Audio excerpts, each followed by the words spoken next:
بسم اللہ الرحمن الرحیم۔ السلام علیکم معزز سامعین، یہ ایک چھوٹا سا جنگل تھا۔ خالد سفر کرتے کرتے تھک گیا تھا۔ وہ تھوڑی دیر سونا چاہتا تھا، مگر اس کے ذہن میں یادوں کا جو قافلہ چل رہا تھا وہ اسے سونے نہیں دے رہا تھا۔ محمد صلی اللہ علیہ وآلہ وسلم کا تم نے کیا بگاڑ لیا تھا ابو سلیمان؟ خالد کی ذات سے ایک سوال اٹھا۔ اس نے خیالوں میں سر ہلایا اور دل ہی دل میں کہا، کچھ نہیں۔ بے شک محمد کا جسم طاقتور ہے، لیکن رکانہ بن ابی یزید جیسے پہلوان کو اٹھا کر پٹکنے کے لیے صرف جسمانی طاقت کافی نہیں۔ رکانہ بن ابی یزید رسول کریم صلی اللہ علیہ وسلم کا چچا تھا، جس نے اسلام قبول نہیں کیا تھا۔ یہ عرب کا مانا ہوا پہلوان تھا۔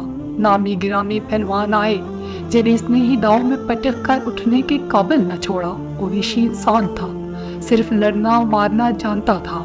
خالد کو وقت یاد آنے لگا جب مسلمانوں کو دکھ کرنے والے 3-4 آدمیوں نے ایک دن رکانہ پہلوان کو خوب کھلایا پلایا اور اسے کہا تھا کہ تمہارا بھتیجا محمد کسی کے ہاتھ نہیں آتا، نہ اپنی تبلیغ سے باز آتا ہے، نہ کسی سے ڈرتا ہے، اور لوگ اس کی باتوں کے جادو میں آتے چلے جا رہے ہیں۔ کیا تم اسے سیدھا نہیں کر سکتے؟ کیا تم میرے ہاتھوں اس کی ہڈیاں توڑوانا چاہتے ہو؟ رکانہ نے اپنے چہرے پر مست غصے کا تاثر پیدا کر کے تکبر کے لہجے میں کہا تھا، لاؤ اسے میرے مقابلے پہ، لیکن وہ میرا نام سن کر مکہ سے بھاگ جائے گا۔ نہیں نہیں، میں اس کے ساتھ لڑنا اپنی توہین سمجھتا ہوں۔ اس نے اکسانے والے آدمیوں کی بات نہ مانی۔ وہ کسی پہلوان کو اپنے برابر سمجھتا ہی نہیں تھا۔ مسلمانوں کے دشمن خاموش ہو گئے، لیکن سوچتے رہے کہ رسول خدا صلی اللہ علیہ وسلم کو رکانہ کے ہاتھوں گرا کر آپ صلی اللہ علیہ وسلم کا تماشا بنایا جائے۔ مکہ کے یہودی خاص طور پر رسول اکرم صلی اللہ علیہ وسلم کے دشمن تھے، لیکن وہ کھل کر میدان میں نہیں آتے تھے۔ وہ خوش تھے کہ اہل قریش آپس میں بٹ کر ایک دوسرے کے دشمن ہو گئے۔ انہیں پتہ چل گیا کہ قریش کے کچھ آدمیوں نے رکانہ پہلوان کو اکسایا ہے کہ وہ رسول خدا صلی اللہ علیہ وسلم کو کشتی کے لیے للکارے، لیکن وہ نہیں مان رہا تھا۔ ایک روز رکانہ رات کے وقت ایک گلی سے گزر رہا تھا کہ اس کے قریب سے ایک بڑی حسین اور جوان لڑکی گزری۔ چاندنی رات میں لڑکی نے رکانہ کو پہچان لیا اور مسکرائی۔ رکانہ وحشی تھا، وہ رک گیا اور لڑکی کا راستہ روک لیا۔ کیا تم جانتی ہو کہ عورت مرد کی طرف دیکھ کر مسکراتی ہے تو اس کا مطلب کیا ہوتا ہے؟ رکانہ پہلوان نے پوچھا، کون ہو تم؟ اس کا مطلب یہ ہوتا ہے کہ عورت اس مرد کو چاہتی ہے۔ اس جوان لڑکی نے جواب دیا، میں ثابت ارمن ہوں۔ اوہ ارمن، یہودی کی بیٹی، رکانہ نے کہا اور لڑکی کے کندھوں پر ہاتھ رکھ کر اسے اپنے قریب کر کے بولا، کیا میرا جسم تجھے اتنا اچھا لگتا ہے؟ اور کیا میری طاقت؟ تمہاری طاقت نے مجھے مایوس کر دیا ہے۔ سبق نے پیچھے ہٹتے ہوئے کہا، تم اپنے بھتیجے محمد سے ڈرتے ہو؟ کون کہتا ہے؟ رکانہ نے گرج کر پوچھا۔ سب کہتے ہیں، سب نے کہا۔ پہلے محمد کو گراؤ، میں اپنا جسم تمہیں انعام میں دے دوں گی۔ اللہ کے بیٹوں اور بیٹیوں کی قسم، تیری بات پوری کر کے تیرے سامنے آؤں گا۔ رکانہ نے کہا، لیکن تو نے غلط سنا ہے کہ میں محمد سے ڈرتا ہوں۔ بات یہ ہے کہ میں اپنے سے کمزور کے ساتھ لڑنا اپنی توہین سمجھتا ہوں، لیکن تیری بات پوری کروں گا۔ مشہور مورخ ابن اشعب نے لکھا ہے کہ رسول کریم صلی اللہ علیہ وسلم نے خود رکانہ پہلوان کو کشتی کے لیے للکارا تھا، لیکن دوسرے مورخ ابن الاسیر نے جو شہادت پیش کی ہے وہ صحیح ہے کہ رکانہ نے محمد صلی اللہ علیہ وسلم کو کشتی کے لیے للکارا اور اس نے کہا تھا، میرے بھائی کے بیٹے، تم بڑے دل اور بڑی جرت والے آدمی ہو۔ میں یہ بھی جانتا ہوں کہ تم جھوٹ بولنے سے نفرت کرتے ہو، لیکن مرد کی جرت اور طاقت کا پتہ اکھاڑے میں چلتا ہے۔ آؤ میرے مقابلے میں، اکھاڑے میں اترو۔ اگر مجھے گرا لو تو میں تمہیں اللہ کا بھیجا ہوا نبی مان لوں گا۔ اللہ کی قسم تمہارا مذہب قبول کر لوں گا، لیکن یہ بھتیجے اور چچا کی کشتی نہیں ہوگی۔ رسول خدا صلی اللہ علیہ وسلم نے رکانہ کی للکار میں جواب میں کہا، ایک بت پرست اور سچے دین کے ایک پیغمبر کی لڑائی ہوگی۔ تو ہار گیا تو اپنا وعدہ نہ بھول جانا۔ مکہ میں خبر صحرا کی آندھی کی طرح پھیل گئی کہ رکانہ پہلوان اور محمد صلی اللہ علیہ وسلم کی کشتی ہوگی، اور جو ہار جائے گا وہ جیتنے والے کا مذہب قبول کر لے گا۔